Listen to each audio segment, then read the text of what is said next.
राजधानी दिल्ली की चुनावी डुगडुगी बजते ही आम आदमी पार्टी का शीश महल लाइमलाइट में आ गया है। एक तरफ प्रयागराज से उठी आध्यात्म की आंधी है, दूसरी तरफ दिल्ली का चुनावी रण। मदन लाल खुराना, साहिब सिंह वर्मा और सुषमा स्वराज, इसके अलावा भाजपा का कोई चेहरा दिल्ली की सत्ता पर नजर नहीं आया। शीला दीक्षित की सरकार के बाद कांग्रेस दिल्ली में जीत का झंडा आज तक नहीं गाड़ सकी।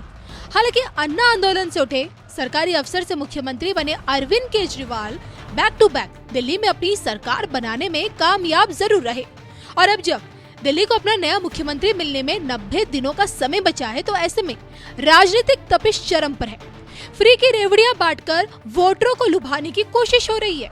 जनता के बीच जाकर फ्री की बिजली, फ्री का पानी और अब ग्रंथी पुजारी को मासिक भत्ता देने की गारंटी दी जा रही है। लेकिन क्या फ्री वाली स्कीम जनता के विश्वास को जीत पाएगी? अब की बार अगर केजरीवाल नहीं तो फिर दिल्ली का किंग कौन? यूपी की तरह क्या दिल्ली को अपना मिल पाएगा योगी? ग्रहचार के आधार पर दिल्ली के भविष्य को लेकर क्या कहती है वर्ल्ड फेमस एस्ट्रोलॉजर अनिल वत्स जी की भविष्यवाणी? देखिए सिर्फ और सिर्फ धर्म ज्ञान पर। आपकी कर्म भूमि दिल्ली रही है जी, मेरी कर्म भूमि दिल्ली है, इसमें कोई शक नहीं है। यही जानना सोच रही थी कि क्यों ना पूछ लूं कि दिल्ली का भविष्य क्या कहता है हम, क्योंकि मैं भी दिल्ली में ही जन्मी हूँ और जितना मैंने देखा है दिल्ली का भविष्य क्या लगता है आपके बारे में? जनता जाग रही है, जनता समझ रही है। सच पूछें तो भविष्य नेताओं का नहीं है, भविष्य तो जनता का है। जनता क्या चुनती है? जनता रुपए चुनती है, मुफ्त का पानी चुनती है या मुफ्त की बिजली चुनती है? ये महत्वपूर्ण है, क्योंकि ये चीजें अगर मैंने, चाहे मुझे कोई भी सरकार दे, सवाल ये नहीं है कौन सरकार देगी, इन प्रलोभनों से तो बचना चाहिए। बिल्कुल बचना चाहिए। हमें अपना परमानेंट हमारे बच्चों का भविष्य देखना चाहिए। हमें आने वाले समय में अपने रक्षा करनी चाहिए, अपने संस्कारों की, अपनी व्यवस्था की, कानून की व्यवस्था की, अपने परिवारों की, एजुकेशन को देखना चाहिए, हेल्थ को देखना चाहिए। इस तरफ ध्यान देते हुए जो सरकार अच्छा काम करे उस तरफ जाना चाहिए, और जो प्रलोभन दे उससे तो बचना ही चाहिए। क्योंकि आज आप देख सकते हैं जहां जहां प्रलोभन दिए, पंजाब का हाल देख लीजिए।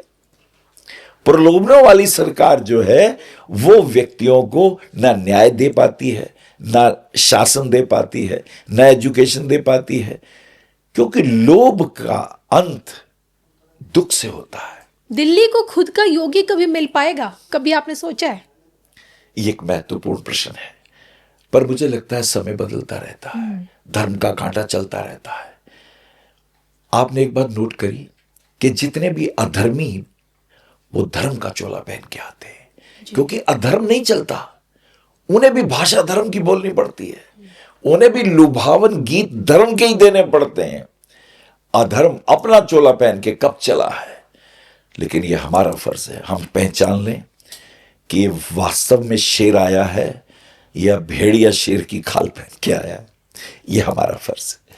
ये निश्चित तौर पे मैं भगवान से प्रार्थना करूंगा दिल्ली मीन राशि वाली दिल्ली बनती है, और दिल्ली के ऊपर अगर हम देखेंगे तो काफी कुछ परिवर्तन इन 3 ग्रहों का होने वाला है। मुझे परिवर्तन के संकेत दिखाई देते हैं और मुझे शुभता दिखाई देती है, और मुझे आने वाले समय में किसी शेर को आते हुए मैं देख रहा हूं, मैं किसी योगी राज को देख रहा हूं।